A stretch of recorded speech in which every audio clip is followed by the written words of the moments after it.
What's good, sports fans? So, in a shocking move, the Denver Nuggets have fired both Mike Malone and their GM, Calvin Booth, with 5 games left in the regular season.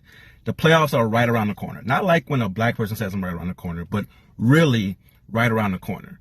So, how does this help you going into the playoffs? And how do you blame Mike Malone for the struggles you had as of late when you're dealing with injuries? And the roster isn't the same from the championship year. You didn't hold on to key players like Bruce Brown and Kentavious Caldwell-Pope. And now your defense has been suffering because of it. But you blame the coach when he doesn't have the personnel to match what he wants to do defensively?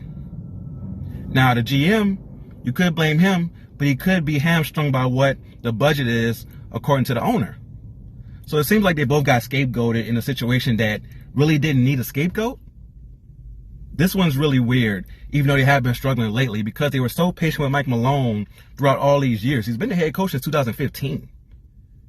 So to fire him now on what seems to be a whim really doesn't make sense. And the NBA ownership this year seems like they're sending a message that nobody is safe. You get Luka Doncic traded when he seems like one of the most untouchable players in the NBA.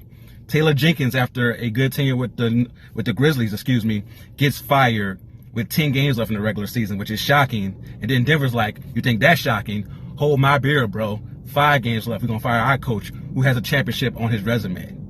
This is crazy.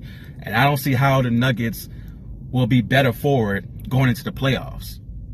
Now, maybe next year they'll get the right coach, or maybe the right coach is already there and they'll be ready to go into the season. But this doesn't help right now. It makes no sense.